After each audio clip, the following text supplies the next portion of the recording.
Calendar method. Unfortunately, it is only suitable for women with a regular cycle. Possible deviation is 1 day. The calculation of the day of ovulation is as follows. You need to subtract the duration of your second phase from the length of the cycle. The average length is 14 days, but sometimes from 12 to 16 days. For example, if menstruation comes every 30 days, then 30 minus 14 equals 16 DC. If the length of the luteal phase is 15 days, then 30 minus 15 equals 15 DC. The egg will be released on the 15th day of the cycle. Thus, the fertile period is 3 days before, during, and 1 day after ovulation. The best SI time for early pregnancy is the 13th and 15th DC, or the 12th, 14th, and 15th DC. Here you can see the calendar method for determining ovulation is suitable only with a regular cycle. To calculate the ovulation day, you need to subtract the length of the second phase from the length of the cycle. Yellow, ovulation. Green, the period of high fertility. Red, menstruation. Important. The duration of the luteal phase, yellow hormone-secreting body phase, is a constant value for the same woman. Permissible tolerance is 1 day. Only the duration of phase 1 changes. This rule applies to all healthy women of reproductive age. How to find out your luteal phase length.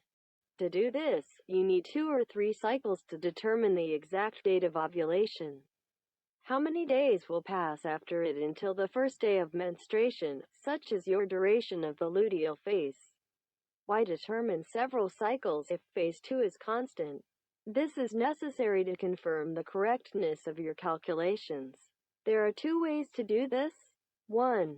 Folliculometry. According to the ultrasound, the doctor will establish the exact date of when ovulation will occur, and after it will confirm the calculation. 2. The temperature method. The day after the egg release, the basal temperature will begin to rise due to the action of progesterone. When is the best time to have sex to give birth to a boy or girl? To plan a child of a certain gender, use the rule. The closer the SI is to the egg release, the more likely it is to conceive a boy. In other words, if sex takes place 6 to 12 hours before ovulation or 12 hours after it, Y sperm will be the first to get it, but they do not live long, until about 24 to 36 hours. It follows that open contact for 36 or more hours before ovulation is likely to ensure the birth of a girl. You can hear more about child gender planning in this video. Link to the article in the description below. Final recommendations. So, you've learned about all the most reliable ways to determine the best time for planning a child. I advise you to start with the most accurate folliculometry or tests for LH plus BBT measurements, and gradually add and test other options. When you know for sure that ovulation is coming, observe the cervical mucus if there is a fern effect. If there is a pain in the lower abdomen. In a word, find which of the listed methods work exactly in your case. In the future, you can focus on one, the simplest, most indicative and convenient. I wish you a happy pregnancy. Good luck!